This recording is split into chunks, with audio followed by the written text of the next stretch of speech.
सभी लोग एक बार हाथ जोड़ लीजिए, मंगलाचरण करेंगे। नमो अरिहंताणं, नमो सिद्धाणं, नमो आयरियाणं, नमो उवझायाणं, नमो लोए सव्यसाहुणम्। मंगलम भगवान वीरो, मंगलम गौतमो गणी, मंगलम कुंद कुंदाद्यो, जैन धर्मोस्तु मंगलम। सर्वमंगल मांगल्यम, सर्वकल्याणकारकम, प्रधानं सर्वधर्माणां, जैनं जयतु शासनम्, जैनं जयतु शासनम्। नमः श्रीवर्धमानाय निर्धूतकलिलात्मने, सालोकानां त्रिलोकानां यद्विद्यादर्पणायते, यद्विद्यादर्पणायते। चलिए प्रारंभ करते हैं। आज हमारी चर्चा चलेगी सम्यक दृष्टि के 8 अंगों में से जो 8वां अंग है प्रभावना अंग। 8वां अंग है, सम्यक दर्शन के 8 अंग होते हैं और हम क्रम से 8वें अंग तक पहुंच गए हैं। अर्थात जैसे कि एक शरीर की शोभा तभी होती है जब वो पूरे शरीर के अंग हों। जब वो पूरे शरीर के सारे अंग होते हैं तो शरीर भी शोभा को प्राप्त होता है। ऐसे ही जब सम्यक दर्शन के 8 अंग पूरे होते हैं तो वो सम्यक दर्शन भी शोभा को प्राप्त होता है। इसीलिए 8 अंग सम्यक दर्शन के सम्यक दृष्टि जीव को होते हैं। वही 8 अंग हैं, वही 8 गुण हैं जिसके कारण सम्यक दृष्टि जीव सदैव सुखी रहता है। और अगर हम भी सुखी रहना चाहते हैं तो इन 8 गुणों को, इन 8 अंगों को हम भी अपने जीवन में अपना सकते हैं। तो देखते हैं इस प्रभावना अंग को हम अपने जीवन में कैसे अपना सकते हैं। हमारे निमित्त से कैसे प्रभावना हो सकती है, हम किसके निमित्त से प्रभावना कर सकते हैं, हमारे निमित्त से भी कुछ प्रभावना हो सकती है। इन सब विषयों पर थोड़ी चर्चा करते हैं कि प्रभावना होती क्या है। देखा जाए तो जिसके निशंकित, निकांक्षित, निर्विचिकित्सा, अमूढ़ दृष्टि, उपगुहन, स्थितीकरण, वात्सल्य, ये 7 अंग जिसके होंगे वो ही सच्ची प्रभावना कर सकता है। क्या कहा? जिसके 7 अंग, 8 अंग सम्यक दर्शन के होते हैं तो उन 8 अंगों में से जिसके 7 अंग हैं, जिसको स्थितीकरण अच्छी तरह से करना आता है, जिसको वात्सल्य भाव रखना आता है, जिसको उपगुहन रखना आता है, जिसको उपगुहन करना आता है, और कहें जो खुद निशंकित है जैन धर्म में, जिसको किसी प्रकार की कांक्षा नहीं है, जिसको किसी प्रकार की ग्लानि भाव नहीं है पर पदार्थों से, किसी भी चीज से ग्लानि भाव नहीं है, उसी जीव को वास्तव में ये प्रभावना अंग होता है। वो ही सच्ची प्रभावना में निमित्त बन सकता है। प्रभावना एक ऐसी चीज है जो बहुत तरीकों से की जा सकती है। इस प्रभावना शब्द को समझें तो 2 शब्द हैं, प्र और भावना। प्र माने प्रकृष्ट रूप से भावना भाना, एक तो ये हो सकता है, और एक हो सकता है कि प्रकृष्ट रूप से भावना से प्रचार करना।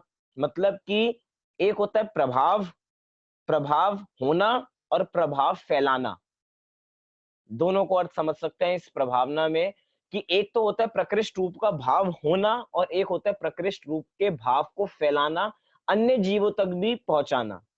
इन दोनों पॉइंटों पे चर्चा करते हैं कि इन दोनों में से सबसे ज्यादा जरूरी क्या है। हमारे प्रभाव खुद का होना या प्रभाव फैलाना, इन दोनों में से सबसे ज्यादा जरूरी क्या है। आप बहुत लोग सोच सकते होंगे कि ऐसा भी हो सकता है कि प्रभाव फैलाना बहुत जरूरी है क्योंकि हम जैन धर्म के अनुयायी हैं, हमें जैन धर्म को पंचम काल के अंत तक लेके जाना है, जैन धर्म की ध्वजा हमारे ही हाथों में है, हमें आगे तक पहुंचाना है, हमें प्रभावित करना है कि हम ही जैसे हम ही ब्रांड एम्बेसडर हैं जैन दर्शन के, हमें जैन दर्शन को आगे लेके जाना है। ऐसा भी हो सकता है, लेकिन उससे भी ज्यादा जरूरी कोई चीज है तो वो ये कि हमें खुद इतना प्रभावशाली बनना है कि हमारा व्यक्तित्व ही जैन धर्म का प्रतीक बन जाए। कहा जाता है कि हम जितनी जबान से प्रभावना नहीं कर सकते उतने हम अपने जीवन से प्रभावना कर सकते हैं। हमारा जीवन जैसा होगा वैसी प्रभावना होगी। जरूरी नहीं है हम बोल बोल के कितना प्रचार करें, लाउड स्पीकर लगा लगा के कितना प्रचार करें, 10 दिन का, 15 दिन का, 18 दिन के बड़े बड़े शिविर लगाएं और उसके अंदर 1000 लोग आ रहे हैं, 2000 लोग आ रहे हैं और हम कहते हैं बहुत प्रभावना हो रही है बहुत प्रभावना। लेकिन सच्ची प्रभावना कब होगी? हम कहते हैं हम हमेशा सामने वाले व्यक्तित्व को देखते हैं कि ये कितने प्रभावना कर रहे हैं, ये कितनी प्रभावना कर रहे हैं, ये तो बहुत बड़े धर्मात्मा है, ये कितनी प्रभावना कर रहे हैं। हम दूसरे व्यक्तियों को नापते हैं कि दूसरे कितनी प्रभावना कर रहे हैं, लेकिन हम एक बार इधर अपनी तरफ नहीं देखते कि हम भी एक जैनी हैं और हम भी जैन धर्म के प्रचारक हैं। हमारा जीवन हमें बताएगा कि हम क्या कितने सच्चे प्रचारक हैं। सच्ची में जैनियों का जीवन ही इतना शुद्ध सात्विक होता है कि उनको कुछ बताने की जरूरत नहीं होती कि मैं जैनी हूँ। उनके जीवन से, उनके आचरण से स्वयं पता लग जाता है कि हमारे बीच में कोई जैनी बैठे हैं। जैसे कहा जाता है कि अगर हम ट्रेन में भी जाएं, हम ट्रेन में सफर कर रहे हों और ट्रेन में सफर करते हुए सामने वाले व्यक्ति को हमारा आचरण देख के पता लग जाए कि हमारे साथ कोई सज्जन व्यक्ति बैठा है, और वो सज्जन कौन होगा? सज्जन व्यक्ति जैन ही होगा। हमारा आचरण हमें दिखाता है, हमारा प्रभाव दूसरों पे कैसे पड़ रहा है। प्रभाव दूसरों पे तभी पड़ता है जब अंदर भी कुछ प्रभाव पड़ा हो। बाहर दिखावे के प्रभाव से प्रभाव नहीं पड़ता। अंदर में जैन तत्व जिसके उतरे होंगे, उसके ही प्रभाव दूसरे अन्य जीवों को पड़ सकता है। वो जो रात्रि भोजन नहीं करता हो, ट्रेन में हम सब बैठे हैं तो उन्होंने रात्रि भोजन नहीं किया, इन चीजों से पता लगता है वो सज्जन है। उनके पहनने के कपड़ों से पता लगता है कि वो कैसे, उनके रहन सहन क्या है, कि वो कैसे पहनते हैं, कैसे कपड़े पहनते हैं। इन सब चीजों से भी प्रभावना होती है। लेकिन इन सब से भी चीज जो बड़ी चीज है, तो प्रभावना किससे होगी? वो अपने व्यक्तित्व से होगी, वो अपने मन से होगी। मैं 3 चीजें बोलता हूँ, इसमें से आप बताना चुनना कि सबसे ज्यादा प्रभावना किससे हो सकती है। हमने 3 शब्द सुने होंगे, तन मन धन। 3 शब्द क्या है? तन, मन, धन। इन तीनों शब्दों में से सबसे ज्यादा प्रभावना किससे हो सकती है? हम सोचते हैं धन से हो सकती है। आज जो जितना पैसा देता है उतना विशाल मंदिर बनता है। हाँ ठीक है, मंदिर बनने में भी प्रभावना होती है। एक मंदिर से हजारियों जीव धर्म मार्ग में लग जाते हैं। अब वो मंदिर कैसे बना है? थोड़ा पैसा लगेगा तो ही मंदिर बन पाएगा। पैसे से प्रभावना होती है। लेकिन इधर प्रश्न है कि सबसे ज्यादा प्रभावना किससे होती है? तन से। तन से भी अगर ज्यादा प्रभावना होती है तो वो आपके मन से होती है। हमारे मन में प्रभावना करने का भाव है तो प्रभावना होती है। अगर मन में प्रभावना करने का भाव नहीं है तो वो प्रभावना कुछ समय की रहती है और फिर नाश को प्राप्त हो जाती है। जैसे कि हम देखें, हम पूरी लाइफ में पूरी लाइफ में हम बहुत लोगों से प्रभावित होते हैं। वो बहुत लोगों से प्रभावित कैसे होते हैं? उनकी क्रियाओं से हो सकते हैं, उनके आचरण से हो सकते हैं। लेकिन कुछ समय के लिए उनसे प्रभावित तो रहते हैं, लेकिन हर समय उनसे प्रभावित रहें ऐसा नहीं होता। क्यों? क्योंकि कहीं न कहीं खोट होता है जिसके कारण हम उनसे सदैव प्रभावित नहीं रह पाते हैं। क्योंकि हो सकता है कि उनके दिखावे में, आप उनके दिखावे से उनसे प्रभावित हो रहे हो, लेकिन उनका मन ऐसा नहीं है। होता है ना, कुछ लोग होते हैं दिखाने के अलग होते हैं, जैसे हाथी के दांत दिखाने के और खाने के और। ऐसे ही कुछ व्यक्तित्व के प्रभाव दिखाने का कुछ और होता है और अंदर में वे कुछ और होते हैं। अंदर कषायों का पिंड भरा हुआ है और बाहर शांत की शांत मूर्ति बने बैठे हैं। बाहर में देखेगा ये बहुत शांत है, लेकिन अंदर कषायों के पिंड, पूरा ज्वाला जल रही है कषायों की। और अगर हम कहें कि उनसे प्रभाव ना होती है, बाहर से देख के, हम तन से देख के उनको कह सकते हैं हाँ भैया बहुत जिन धर्म की प्रभावना हो रही है। लेकिन सच्ची प्रभावना जब होगी जब वो मन से भी प्रभावना करेंगे।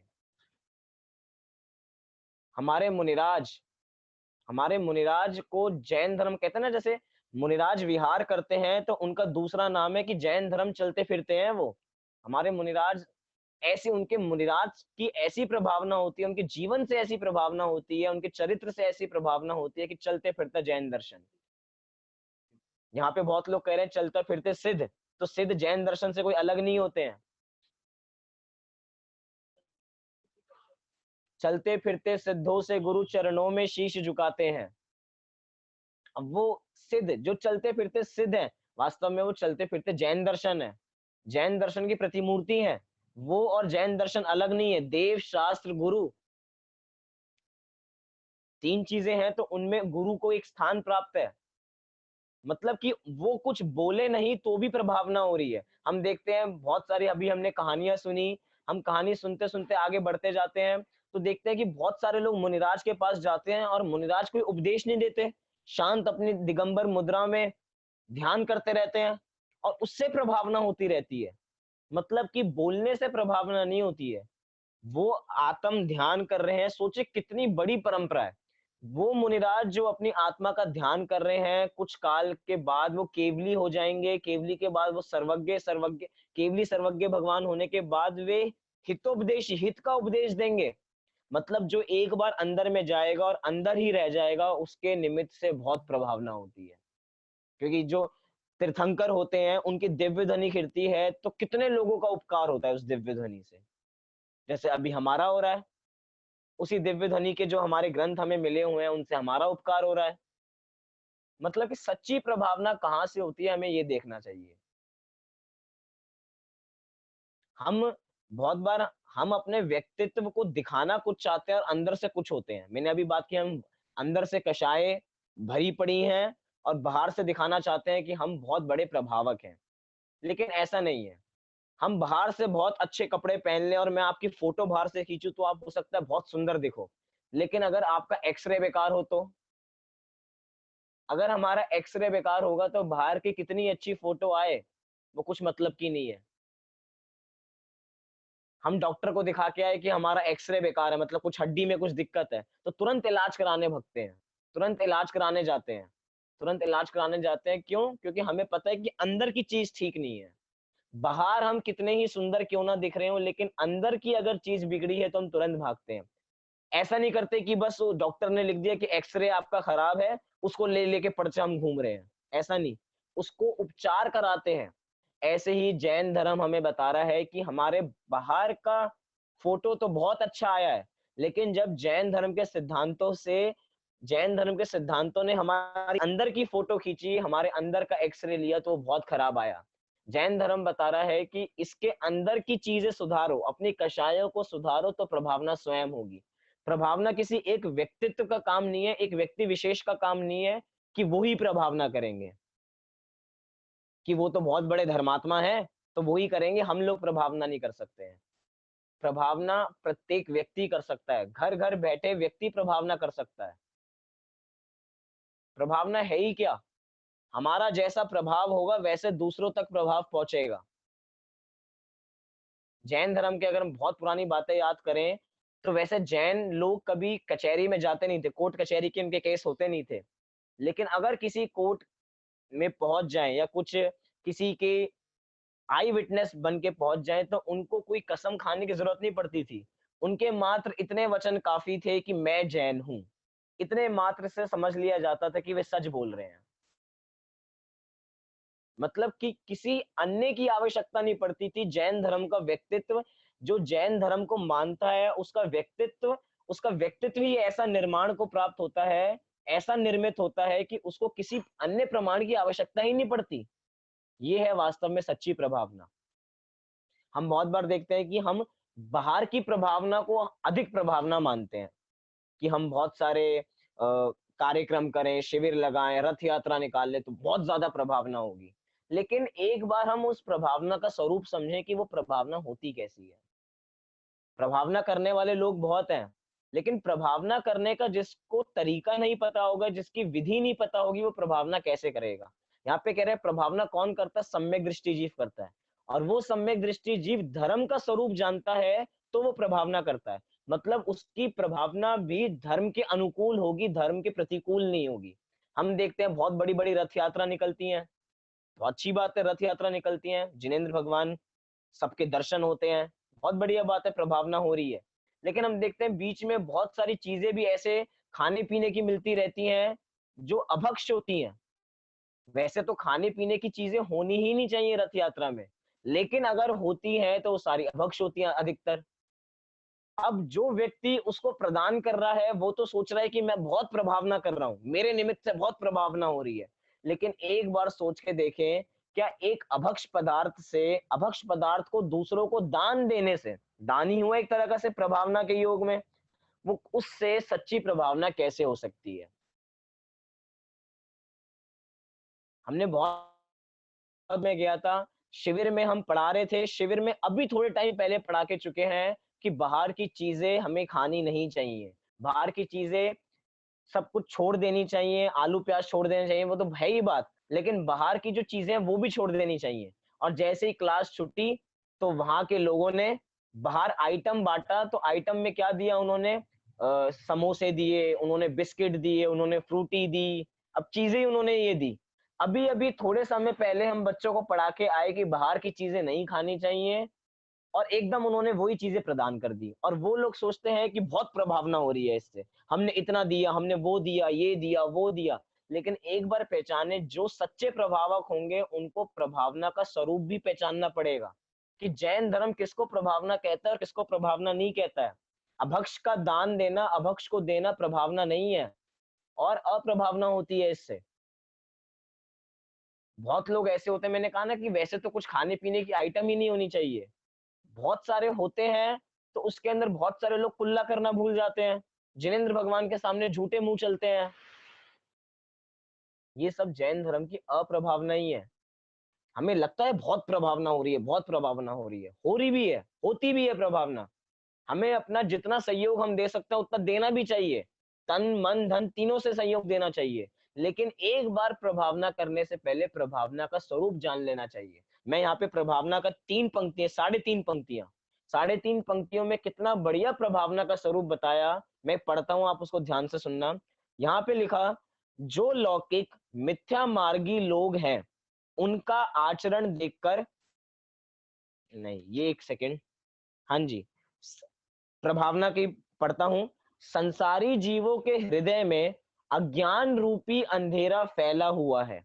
उसे सच्चे स्वरूप के प्रकाश से दूर करके जिनेंद्र के शासन का महात्म्य बतलाना, प्रकाश करना वही प्रभावना नाम का सम्यक का 8वां अंग है। मतलब क्या कहा? सच्चे स्वरूप के प्रकाश से उनके अंधकार को दूर करके सच्चे स्वरूप को, मतलब जैन धर्म के सच्चे स्वरूप जो जानता होगा वही सच्ची प्रभावना कर सकता है। नहीं तो मिथ्या मार्गी लोग बहुत हैं संसार में। मिथ्यात्व के प्रचारक भी बहुत हैं। जैसे कहते हैं ना कि जैन शास्त्रों में बहुत सारे ऐसे नाम आए, छिद्राणवेशी, जो वेश धारण करते हैं बाहर जैनी का और अंदर होते हैं अन्यमती। मतलब कि उनकी मान्यता तो होती है दूसरे मत की, लेकिन नामधारी जैन है वो बस। अब मान्यता अन्ना के अनुसार है मिथ्या मार्गी, लेकिन नाम जैसे बहुत सारे लोग हैं हम जैसे जो मात्र नाम के जैनी हैं, लेकिन काम हमारे सारे अधर्मी वाले हैं। वो सब क्या है? इससे प्रभावना नहीं होती है। ये अप्रभावना चीज है। पहले बहुत बार हम लोग भी बहुत जब हमारे यहाँ से रथ यात्रा जाया करती थी, तो हम भी बहुत दिया करते थे। हम लोग जलजीरे रखा करते थे, लेकिन बाद में अब वो भी बंद हो गया। क्योंकि इन चीज़ों का दान देना ये बहुत बार होता है, हम लोग नहीं देते तो हम साथ में खड़े हो जाते हैं देने के लिए। कृत, कारित, अनुमोदना 3 चीज़ें।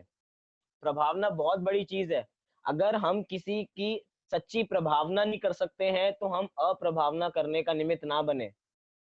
हम कभी-कभार स्वयं नहीं करते हैं, तो अनुमोदना कर देते हैं कि तो चलो तुम कर लो, या वहीं पे उनके साथ खड़े हो जाते हैं बँटवाने के लिए, चलो थोड़ी हम आपकी हेल्प कर देते हैं। ये सब क्या है? ये सच्ची में जैन धर्म की अप्रभावना हो रही है।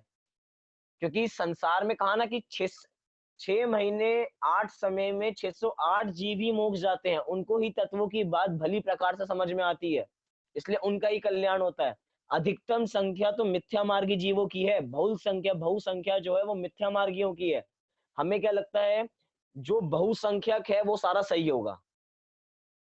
जो बहुसंख्या की मान्यता है वो सही होगी। लेकिन एक बार सोच के देखिए, जैन धर्म के लोग जो मानने वाले हैं वो मुट्ठी भर हैं, अल्पसंख्यक, लेकिन उनकी बात कितनी पक्की है। और अगर हम उस बहुसंख्यक रूप में दौड़ेंगे कि इनकी मान्यता भी ऐसी, इनकी मान्यता भी ऐसी, हम भी वो कर रहे हैं तो हम भी ऐसा करेंगे। ये सारी मान्यता हमने दूसरों से ले ली है। दूसरों के भी जुलूस निकलते हैं, वे भी बाँटते हैं तो हमने भी बाँटना चालू कर दिया। ये परंपरा गलत चल गई। अगर हमारे जो मित्र हैं, एक जबलपुर के मित्र हैं, जबलपुर के मित्र ने हमको बताया कि जो उनकी वहां की रथ यात्रा निकलती है, पहले उनके यहाँ भी बहुत कुछ बढ़ता था, लेकिन वहां की सारी समाज ने ऐसा निर्णय किया कि हम अब ऐसा कुछ भी दान नहीं करेंगे, खाने की एक भी वस्तु नहीं रखेंगे। सब लोग बिना खाए पिए चलेंगे और बाद में चाहे हम बहुत अच्छा भोजन रख लेंगे। बाद में वात्सल्य भोज का अलग से व्यवस्था कर लेंगे, लेकिन रथ यात्रा के बीच में एक भी खाने की पीने की चीज नहीं रखेंगे। उन्होंने ऐसा निर्णय लिया और उसके बाद ऐसी बढ़िया रथ यात्रा निकली, पूरी जबलपुर ने एक साथ सारे लोग एकत्रित हुए और बहुत बढ़िया रथ यात्रा निकाली। मतलब प्रभावना कैसी होनी चाहिए, उसका स्वरूप हमें पहचानना चाहिए। प्रभावना बहुत तरीकों से हो सकती है। आजकल हम देखते हैं कि पाठशालाएँ बहुत सारी खुल रही हैं, पाठशालाएँ बहुत सारी लगती हैं। हम अपने बच्चों को पाठशालाओं में भेजें, उससे प्रभावना होती है। और बच्चों को ही पाठशाला में क्यों भेजें? बहुत सारे बड़े लोग ऐसे हैं जिन्होंने बचपन में पाठशाला पढ़ी थी और अब वो तत्वों को भूल गए हैं। क्योंकि जब तक हम उसका पुनः-पुनः अभ्यास नहीं करते हैं, वो चीज़ चली जाती है हमारे दिमाग से। तो हम खुद भी जाएँ पाठशाला में, अपने बच्चों को भी भेजें पाठशाला में, जिससे हमें जैन तत्व मिले। बच्चे भी संस्कारी हों और वो संस्कार सदैव रहेंगे। जैसे कि गीली मिट्टी होती है ना, घड़ा जो होता है, घड़ा अगर सूख जाए तो फिर उसको कोई नई शेप देना, कोई नया आकार देना संभव नहीं है। लेकिन गीली मिट्टी हो, गीली मिट्टी को हम कोई भी आकार दे सकते हैं। ऐसे ही बचपन में जो संस्कार पड़ जाते हैं, बचपन एक गीली मिट्टी की तरह होता है, उसमें जो संस्कार हम भर देंगे, वो संस्कार आजीवन वैसे पड़े रहेंगे। वो आजीवन उन्हीं असूलों पे चलेगा। इसलिए बचपन से ही संस्कारी पाठशाला जाना बहुत ज़रूरी है। पाठशाला भेजना बहुत ज़रूरी है। बहुत लोग होते हैं कि बहुत सारे लोग पाठशाला भेजते भी हैं और जो लोग पाठशाला नहीं भेजते हैं, वो कहते हैं कि हम तो भेजते हैं, जाना नहीं चाहते। लेकिन एक बार सोच के देखिए, जब वो बच्चा स्कूल जाता है, तो स्कूल भी वो जाना चाहता है क्या? वो बच्चा स्कूल भी जाना नहीं चाहता। उसको स्कूल भी ज़बरदस्ती भेजा जाता है। स्कूल के गेट तक छोड़ के आना पड़ता है। वो वापसी वहाँ से दौड़ के आता है, तो भी इसको टीचर उठा के अंदर रख लेते हैं। ज़बरदस्ती भी काम करना पड़ता है। ऐसे ही बचपन में हम कहते हैं कि पिताजी या माता-पिता बहुत कहते हैं, हम तो भेजते हैं, हम तो बहुत कहते हैं, लेकिन ये जाता नहीं है। ऐसी बात नहीं है। हमें थोड़ी ज़बरदस्ती करनी पड़ेगी। जैसे स्कूल वो ज़बरदस्ती जाता है, ऐसे जैन पाठशाला भी वो ज़बरदस्ती जाए तो धर्म की उन्नति होगी, तो धर्म की प्रभावना होगी, तो वास्तविक प्रभावना होगी। कह रहे हैं कि संसारी जीवों के हृदय में अज्ञान रूपी अंधेरा फैला हुआ है। इतना अंधेरा कि हल्की सी छोटी-सी भी रोशनी से वो अंधेरा खत्म, जैसे बहुत गुप्त अंधेरा हो, तो छोटी-सी रोशनी से भी वो अंधेरा जाता नहीं है, तो भी थोड़ा अंधकार बना रहता है। हमें चाहिए बिल्कुल जैसे आजकल की डेट में सीएफएल जैसे आ गई है, वो पूरे एक बार में रोशनी कर देती है, ऐसा हमें ज्ञान चाहिए। ऐसा ज्ञान हमें स्वाध्याय करने से मिलेगा, ऐसा ज्ञान हमें पाठशालाओं में जाने से मिलेगा। और जब हम पाठशाला में जाएँगे तो सच्ची प्रभावना होगी। सच्चे स्वरूप के प्रकाश से दूर करके जिनेंद्र के शासन का महात्म्य बताना, कि जिनेंद्र शासन कितना महान है, इसके बारे में दूसरों को बताना कि जैन धर्म है क्या। जैन धर्म के एक-एक सिद्धांत से दूसरों को परिचय कराना, तो प्रभावना होगी। प्रभावना ज़रूरी नहीं है 100 लोगों को समझाना ही प्रभावना है। हम अगर अपने बराबर वाले एक व्यक्ति को भी समझाते हैं, अगर हम एक व्यक्ति को भी जैन बना देते हैं, सच्चा जैन बना देते हैं, तो वो बहुत बड़ी प्रभावना है, क्योंकि उसके निमित्त से बाकी भी प्रभावित होंगे। आजकल हम देखते हैं बहुत सारे अजैन भी जैन बन जाते हैं। अब वो जो अजैन जैन बन गए, तो उनके निमित्त से और ज़्यादा प्रभावना होती है। जैसे कि हमारे गुरुदेव श्री, वो पहले श्वेतांबर संप्रदाय में थे। श्वेतांबर संप्रदाय को छोड़ के फिर दिगंबर संप्रदाय में आए, तो उनका महात्म्य और बढ़ा, क्योंकि उन्होंने सच्चा जैन धर्म पहचान लिया। उन्होंने पहचान लिया कि ये अज्ञान रूपी अंधेरा था जिसमें मैं फँसा हुआ था, और अब क्या हुआ है, ये ज्ञान रूपी उजाला हो गया है, जिससे अब सब कुछ प्रकाशित होगा। जिस युग में कान्जी स्वामी थे, उस समय जितनी प्रभावना हुई, उतनी प्रभावना शायद अभी भी नहीं होती है। क्यों? क्योंकि उनके जीवन से ही इतनी प्रभावना होती थी। मैंने कहा ना, ज़बान से जितनी प्रभावना नहीं होती, उतने जीवन से प्रभावना होती है। हम अपने जीवन को ऐसा निर्माण करें कि सामने वाला व्यक्ति को कहना ना पड़े कि तुम धर्म करो। स्वयं धर्म कर रहे हैं तो सामने वाला खुद देख के बैठ जाएगा, भैया ये बहुत धर्म करते हैं, हमें भी करना चाहिए। ऐसी भावना होनी चाहिए। सामने वाला हमें देख के कहे कि वाह! कैसा व्यक्ति है ये, कैसा आदमी है। कैसा आदमी है इसको कहने के अलग-अलग तरीके हो सकते हैं। कोई कहता है कैसा आदमी और कहता है कैसा आदमी है। दोनों में अंतर है। कैसा आदमी है तो इसे तो बेइज्जती रूप में है।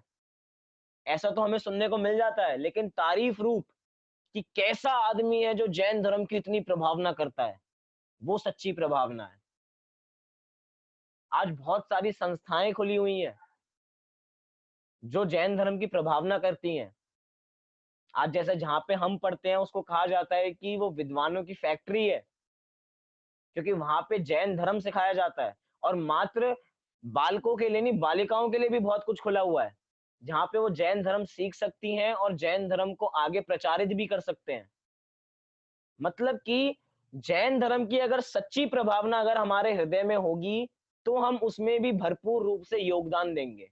हम चाहते तो हैं कि हम जैन धर्म की प्रभावना करें, जैन धर्म की प्रभावना करें, लेकिन कैसे करें ये जानते नहीं है। बहुत सारे लोग होते हैं कि जैन धर्म की प्रभावना करना चाहते हैं और बहुत पैसे वाले भी हैं, तो कहते हैं भैया हमसे तो पैसा ले लो और जो तुम्हें करना है वो कर लो। हम तो बस पैसा दे सकते हैं। वो भी प्रभावना है, लेकिन वो पैसा देखिए तो जा कहाँ रहा है, वो प्रभावना हो रही है तो कैसी हो रही है, उसमें आप खुद सहभागी बनो। हम खुद सहभागी बनेंगे तो पता लगेगा। बहुत सारे बड़े-बड़े लोग धर्म मार्ग में लोगों को लगाते नहीं हैं। वो कहते हैं धर्म तो ठीक है, करने की चीज़ है। बहुत तारीफ़ तो बहुत मतलब कि बाहर-बाहर धर्म की तारीफ़ बहुत करते हैं, लेकिन अंदर से किसी को प्रभावित नहीं करते कि तुम भी धर्म मार्ग में लगो। हमने जैसे कि अभी स्मारक में भी हर जगह एडमिशन चालू हो गए हैं, सारे स्कूल्स में चालू हो गए हैं, सारे महाविद्यालयों में जो शासकीय विद्यालय हैं, वहाँ पे भी चालू हो चुके हैं। मैंने 2-3 लोगों को कहा कि आप ज़रा आपने 10th पास कर ली है, तो चलो चले जाओ। अब आपका समय आ गया, आप भी थोड़े तत्व जैन धर्म सीख लो, खुद भी संस्कारित हो जाएँगे और जो घर वाले हैं, वो भी संस्कारित और हो जाएँगे। उनको भी आपका धर्म का लाभ मिलेगा, समाज को भी धर्म का लाभ मिलेगा। वो बस बात टाल देते हैं, ठीक है। उनके माता-पिता को कहें, ठीक है, भेज देंगे, ऐसा कह के टाल देते हैं। लेकिन एक बार विचारें सच्ची प्रभावना क्या है? अगर एक हमारे घर में तत्व को समझने वाला हो, तो वो बाकी को तत्व समझा सकता है और बाकी को तत्व समझाएगा तो सोचो उसके निमित्त से कितनी प्रभावना होगी। जो एक फिलॉसफी है ना कि एक 3 को समझाए, फिर 3 व्यक्ति अपने-अपने 3 को समझाए, ऐसे करते-करते कितनी प्रभावना होगी। ऐसे ही एक व्यक्ति 3 को समझाए जैन धर्म तो ऐसे करते-करते कितना विशाल स्वरूप जैन धर्म का हो जाएगा। जैन धर्म जो आज अल्पसंख्यक बना हुआ है, वो अल्पसंख्यक ना होके बहुसंख्यक हो जाएगा। हम प्राचीन काल देखें, प्राचीन काल को थोड़ा झाँक के देखें, प्राचीन काल में सब जैन ही थे, क्योंकि जैन धर्म सबकी रग-रग में बसा हुआ था। वो कैसे बसा हुआ था? क्योंकि सबको जैन तत्व समझ में आते थे। जैन धर्म की सब सच्ची प्रभावना करते थे। हमें भी सच्ची प्रभावना करनी पड़ेगी। और सच्ची प्रभावना तब होगी जब हम सच्चे जैनी बनेंगे। शुरुआत प्रभावना की कब होगी? जब हमारा व्यक्तित्व अच्छा होगा। अगर हम फ़ोटो खिंचवाने जाते हैं ना कैमरे वाले के पास, तो हम बोलते हैं भैया बहुत बढ़िया फ़ोटो मेरी खींचना, बहुत सुंदर फ़ोटो आनी चाहिए। अगर थोड़ा कैमरे वाला थोड़ा होशियार हो, तो बोलेगा भैया आपको अच्छी फ़ोटो चाहिए या सच्ची फ़ोटो चाहिए? क्या कहेगा वो? कैमरे वाले के पास फ़ोटो खिंचवाने जाते हैं पासपोर्ट साइज़, तो बोलते हैं भैया बहुत बढ़िया फ़ोटो खींचना, मैं बहुत सुंदर आना चाहिए। बहुत मेरे बाल अच्छे आने चाहिए, बहुत सुंदर आना चाहिए, कपड़े अच्छे पहन रखे हैं, बस आप अच्छी फोटो खींचना। अब वो भी सोचेगा कि मैं अच्छी फोटो खींचूं या सच्ची फोटो खींचूं। सच्ची और अच्छी में बहुत अंतर होता है। सच्ची और अच्छी में बहुत अंतर होता है। बाद में जो अच्छी फोटो होगी तो साफ कर देगा आपकी फोटो को, आपको गोरा कर देगा, लेकिन सच्ची फोटो कैसी है? सच्ची फोटो आपकी यथार्थता को दिखाता है, आपकी सच्चाई को दिखाता है कि हाँ आप ऐसे हो। हम दिखाते दुनिया को कुछ और हैं और अंदर से कुछ और होते हैं, तो अच्छी प्रभावना नहीं होगी। हम जैसे अंदर से हैं वैसे ही बाहर से रहें तो सच्ची प्रभावना होगी। बहुत सारे लोग प्रभावना करते हैं और उनकी प्रभावना करने में बहुत लोग उनको रोकते हैं कि मत करो, क्या होगा इससे, अपना पैसा व्यर्थ कर रहे हो, हमें तो बहुत सारे ऐसे उदाहरण ध्यान आते हैं कि प्रभावना में जो लोग प्रभावना कर देते हैं और प्रभावना करने के बाद पछताते हैं कि हमने प्रभावना क्यों की। कुछ व्यक्ति ने दान किया बहुत सारा और दान करके वो पछता रहा है कि मैंने दान क्यों कर दिया, मुझे पैसा वापसी चाहिए। क्या है ये? मतलब कि प्रभावना हम कर रहे हैं, चाहे किसी और ने, उनके परिवारजन ने प्रभावना की, अब परिवारजन ने प्रभावना कर दी, अब वो व्यक्ति पछता रहे कि पिताजी ने इतने सारे पैसे क्यों दे दिए, हमें तो पैसे वापसी चाहिए थे। पिताजी ने 4 लाख रुपए, 5 लाख रुपए वहां पे दान कर दिए, हमें तो पैसे वापसी चाहिए। मतलब कि दान करके भी कुछ व्यक्तियों की प्रभावना ढंग की नहीं होती। मतलब वास्तव में प्रभावना का स्वरूप समझना पड़ेगा कि प्रभावना होती क्या है। मैं अपना उदाहरण लूं प्रभावना का। मैं जब जयपुर शास्त्री करने जा रहा था, तो बहुत सारे लोगों ने कहा, बहुत सारे रिश्तेदारों ने कहा, क्योंकि सारे रिश्तेदार आपस में बातें तो करते ही हैं, एक दूसरे के व्यक्तित्व को निर्माण करने में सहायता तो करते ही हैं, जिसको हम नाम देते हैं कि सहायता करते हैं। वास्तव में कोई सहायता नहीं करते। वास्तव में सहायता तो अपने परिवार वाले ही करते हैं। बहुत सारे लोगों ने कहा कि क्यों जा रहे हो शास्त्री करने, क्या करोगे? शास्त्री के बाद फ्यूचर क्या है? पंडित बन जाओगे बस, शास्त्रों को जानने लगोगे, आगे नौकरी नहीं लगेगी।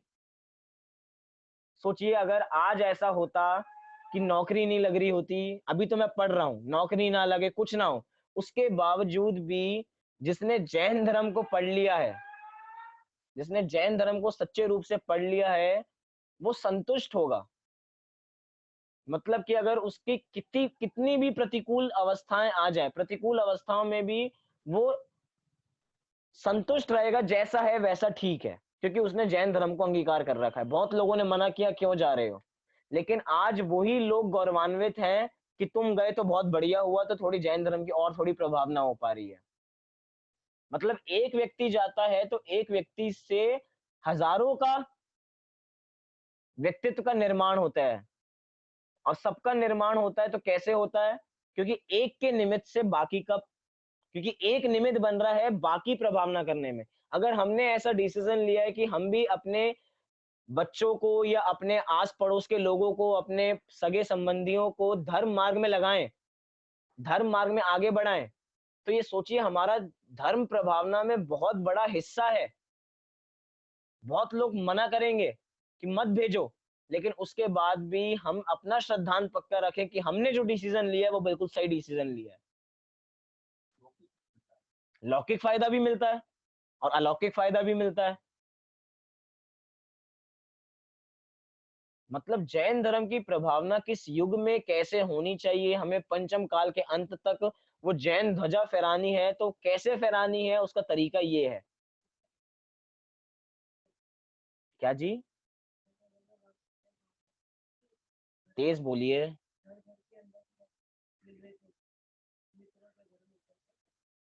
हाँ जी, यहाँ पे जैसे कि हम जितनी प्रभावना करते हैं, हम अधिक से अधिक प्रभावना करते हैं, क्योंकि सारे अंग एक दूसरे से कनेक्टेड हैं। आठों अंग एक दूसरे से कनेक्टेड हैं।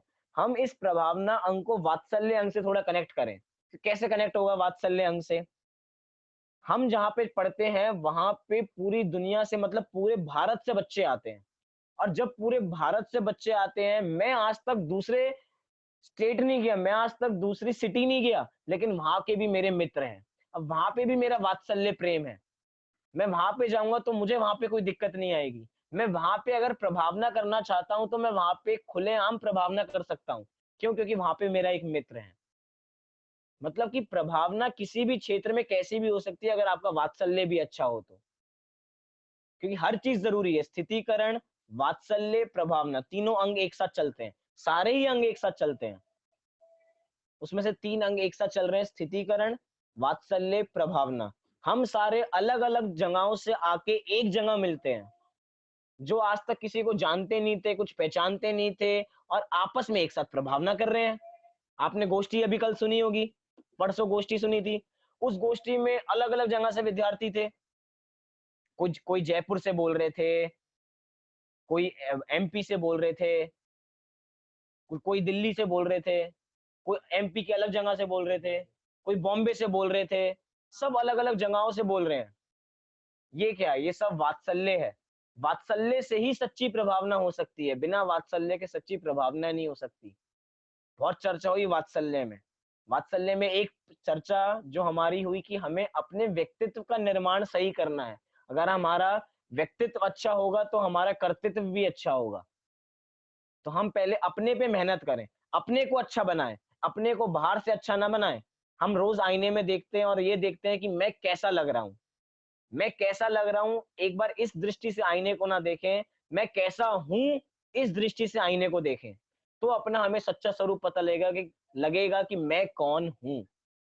क्योंकि आज तक हमने ये नहीं विचारा कि मैं कौन हूँ, मैं भगवान कैसे बन सकता हूँ, इन सब प्रश्नों पे नहीं चर्चा की कि मैं आज कैसा लग रहा हूँ, इस दृष्टि से आईने को देखा। लेकिन एक बार इस दृष्टि से भी आईने को देखे कि मैं कैसा हूँ, अपने स्वरूप को पहचानेंगे तो सच्ची प्रभावना होगी। हम देखें कि प्रभावना अंग में कौन प्रसिद्ध हुए, हम रोज एक-एक कथाएं देख रहे हैं। तो प्रभावना अंग में प्रसिद्ध हुए व्रज कुमार मुनिराज। कौन प्रसिद्ध हुए?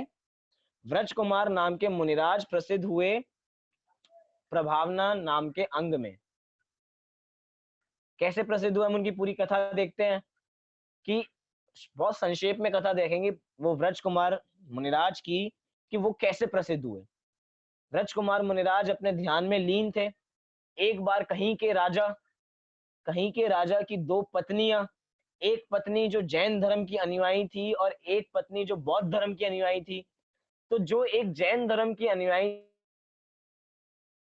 अष्टानी का पर्व चल रहे थे, अष्टानी का पर्व उन दिनों में चल रहे थे, तो जैन धर्म की प्रभावना भी चल रही थी। और एक तरफ उनकी जो पट रानी थी वो बौद्ध धर्म की अनुयायी थी, वो बौद्ध धर्म को मानती थी।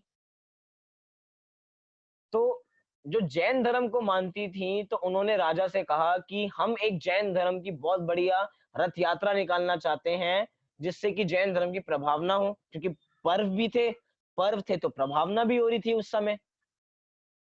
लेकिन जो पट रानी थी, पट रानी ने राजा से कहा नहीं, मैं ये रथ नहीं निकलने दूंगी। क्यों? अब बिना कारण के बस एक पत्नी को दूसरे पत्नी से जेलेसी थी, तो उन्होंने कहा मैं जैन धर्म की रथ नहीं निकलने दूंगी, आप बौद्ध धर्म का रथ निकालिए, आप ये करिए, आप वो करिए। अब राजा भी धर्म संकट में, राजा ने पट रानी की बात मान के जैन धर्म का रथ नहीं निकाला। तो जो जैन धर्म को मानने वाली पत्नी थी, उसने कहा, उसने अन्न जल त्याग दिया कि मैं अब अन्न जल का तब तक त्याग करती हूँ जब तक जैन धर्म का रथ नहीं निकलेगा, जैन धर्म की प्रभावना नहीं होगी। अब जब जैन धर्म की प्रभावना नहीं होगी तब तक उन्होंने अन्न जल त्याग कर दिया। कारण कि ये जो दूसरे मत की आपकी पट रानी है, ये बिना कारण कोलाहल कर रही हैं, बिना कारण लड़ रही हैं। इनका कोई पर्व भी नहीं है, इनके कोई प्रसंग नहीं है, उसके बावजूद भी ये जैन धर्म का रथ नहीं निकलने दे रही हैं। ये बहुत गलत बात है। जब तक ऐसा अन्याय होगा, जब तक जैन धर्म का रथ नहीं निकलेगा, तब तक मैं अन्न जल त्याग करती हूँ। इतने में ही सारे लोग वो मुनिराज के दर्शन करने पहुंचे। मुनिराज के दर्शन करने पहुंचे, व्रज कुमार मुनिराज के दर्शन करने पहुंचे। उन्होंने अपनी पूरी घटना बताई कि हे मुनिराज, हमारी रथ यात्रा नहीं निकल पा रही है, इनकी पत्नी ऐसी हैं कि ये बौद्ध धर्म की अनुयायी हैं और ये मना कर रही हैं, इनके पर्व भी नहीं है। पूरी घटना सुनाई मुनिराज को। क्योंकि जो मुनिराज थे व्रज कुमार मुनिराज, उनके पूर्व संबंध क्या है, उनका बचपन जब बीता था तो बचपन उनके विद्याधर के घर में बीता था। उनका वो बड़े हुए थे तो उनके बड़े होने में कोई निमित्त था, उनके लालन पालन में कोई निमित्त था, तो विद्याधर थे। तो उनके साथ विद्याधर भी थे। तो उन्होंने, उन व्रज कुमार मुनिराज ने आदेश दिया कि जाओ जैन धर्म की प्रभावना करो। और जैन धर्म की ऐसी प्रभावना हुई कि आकाश मार्ग से पूरे नगर में जैन धर्म की प्रभावना हुई, पूरी रथ यात्रा निकली। इसलिए व्रज कुमार मुनिराज के निमित्त से प्रभावना अंग जो आज प्रसिद्ध एकदम ऐसे प्रसिद्ध हुआ कि व्रज कुमार मुनिराज के निमित्त से इतनी बड़ी रथ यात्रा निकली। वो भी कहाँ, आकाश मार्ग में निकली, पूरी नगर में निकली। पूरी नगर में जय जयकार हो रही है भगवान की। ये जैन धर्म की प्रभावना है। उसमें निमित्त कौन बने? उसमें निमित्त हमारे व्रज कुमार नाम के मुनिराज बने, इसलिए वे इस अंग में प्रसिद्ध हुए। कहें तो एक दृष्टि से वो भी प्रसिद्ध हो सकती हैं अपनी, कौन? जो दूसरी पत्नी थी, जो जैन धर्म को मानती थी। क्योंकि उनके भी निमित्त से उन्होंने मुनिराज से कहा, तो मुनिराज ने फिर विद्याधरों को आदेश दिया कि जाओ जैन धर्म की प्रभावना करो। तो एक तरीके से उनकी पत्नी भी जैन धर्म की प्रभावना में निमित्त बनी। मतलब कि प्रभावना कैसी होती है हमें देखनी चाहिए। यहाँ पे मेरे घर पे पापा कह रहे हैं कि कोरोना के टाइम में भी तो प्रभावना बहुत हो रही है। आज देश बंद है, मंदिर बंद है, सब कुछ बंद है, लेकिन प्रभावना अभी भी उसी तरह कायम है। हर जगह आध्यात्मिक गोष्ठियाँ हो रही हैं, आध्यात्मिक शिविर हो रहे हैं, हमारी कक्षा चल रही है, आप लोग भी अपने घर पे स्वयं स्वाध्याय कर रहे होंगे, उसका मनन चिंतन कर रहे होंगे। हम दूसरों को नहीं पढ़ा रहे लेकिन स्वयं पढ़ रहे हैं तो वो भी खुद में प्रभावना है। खुद के गुणों की प्रशंसा करना, खुद के गुणों को जानना ये सच्ची प्रशंसा है, ये सच्ची प्रभावना है। क्योंकि अगर हम खुद भगवान बन जाएँगे, खुद अपने गुणों को जान लेंगे तो हमने अपना उद्धार कर लिया।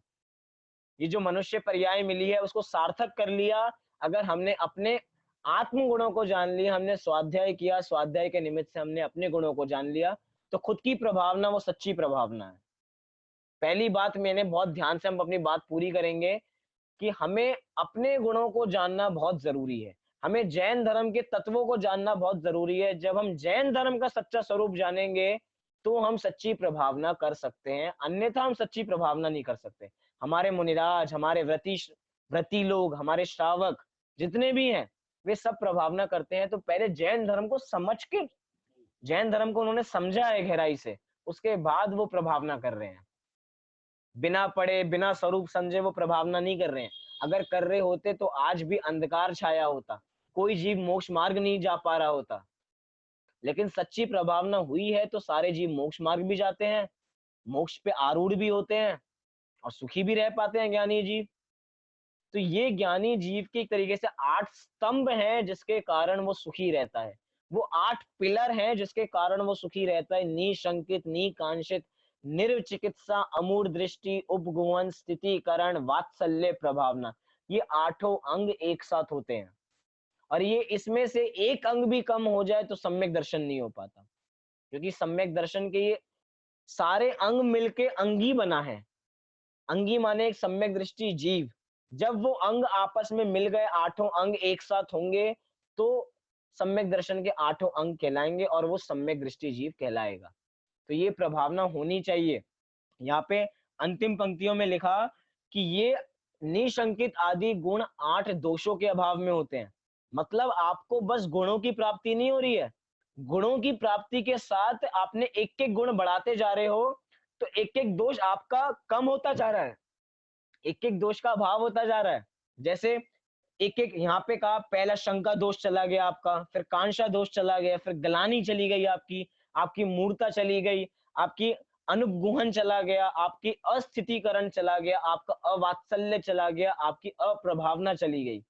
और जब ये 8 आपके दोष चले जाएँगे तो उन वो 8 दोष गए तो 8 गुण आपके प्रकट हो गए। तो ये 8 गुण हम प्रकट करें, अपना कल्याण करें, इसी मंगल भावना से मैं अभी की बात पूरी करता हूँ। देखिए इन्हीं 8 गुणों के माध्यम से हम सुखी हो सकते हैं। इन पे चर्चा बहुत है। अनेक ग्रंथों में इनकी चर्चा की गई है। हम समय सार के माध्यम से भी इसकी चर्चा कर सकते हैं। मृतगंध शावकाचार्य के माध्यम से भी इनकी चर्चा कर सकते हैं। हम पुरुषार्थ सिद्धि उपाय के माध्यम से भी इनकी चर्चा कर सकते हैं। चर्चा करने का अंत नहीं है। बहुत ऐसे ग्रंथ हैं जिनमें हम चर्चा कर सकते हैं। लेकिन हमने संक्षेप में समझने का प्रयास किया कि ये 8 गुण कौन-कौन से होते हैं, इनका स्वरूप क्या है, हम इनके स्वरूप को भली प्रकार से जानें। इसी मंगल भावना से अभी की बात पूरी करता हूँ और जो कल का नया विषय हम प्रारंभ करेंगे, हमने सुबह की कक्षा में हम क्या-क्या देख चुके हैं, हम 7 व्यसन देख चुके हैं, how to quit bad habits देख चुके हैं और सम्यक दर्शन के 8 अंग देख चुके हैं। अब हम एक बहुत बढ़िया स्वरूप समझने जा रहे हैं, भक्तांबर रहस्य। कि भक्तांबर काव्य में ऐसा क्या रहस्य है जो दुनिया मानती है कि इसमें कर्तृत्व का पोषण होता है, लेकिन हम यहाँ पे बताएँगे एक-एक छंद में ऐसा सिद्ध करेंगे कि एक-एक छंद अकर्तृत्व की सिद्धि करता है। एक-एक छंद का स्वरूप समझेंगे कि जो हम कहते हैं भक्तांबर कर पाठ करना चाहिए, अखंड पाठ बहुत जगह होता है भक्तांबर का पाठ, 1, 2, 3 पूरे दिन पाठ चल रहा है, तो कारण क्या है उसका पाठ करने का? क्या उससे कुछ सिद्धि होगी? क्या हमें उससे कुछ मिलने वाला है या कुछ नहीं मिलने वाला है? कुछ नहीं मिलेगा तो हम उसका पाठ क्यों करें और कुछ मिले तो क्यों पाठ करें? ये सारे प्रश्नों का समाधान हमें कल की कक्षा में सुबह 8:30 बजे मिलेगा। तो उस कक्षा में भी हम जुड़ें, अन्य लोगों को भी जोड़ें। इसी मंगल भावना से मैं अभी की बात पूरी करता हूँ और जो शाम की कक्षा रहती है, वो यथा समय रहेगी 8 बजे। सभी लोग भक्तांबर का ग्रंथ अपने साथ लेके बैठे हैं। सबके घर में पूजनों की पुस्तक ज़रूर होंगी, कोई ना कोई पाठ की पुस्तक ज़रूर होगी या आपके फ़ोन में ज़रूर होगा वो भक्तांबर काव्य। आप अपने सामने वो बस छंद रखिए, क्योंकि जब हम छंद का पाठ करेंगे, तो आप भी हमारे साथ छंद का पाठ करेंगे, तो आपको भी आसानी रहेगी। हमें प्रॉपर तरीके से उस भक्तांबर का पाठ करना आ जाएगा, कैसे पढ़ते हैं, कैसे करते हैं, वो सब हमें इस बातें समझ में आ जाएँगी। तो हम कल की कक्षा का भी इंतज़ार करें और आज शाम को 8 बजे की कक्षा में जुड़ें। इसी मंगल भावना से अपनी बात पूरी करता हूँ। सभी लोग अपने स्थान से 9 बार नमोकार मंत्र का पाठ करेंगे।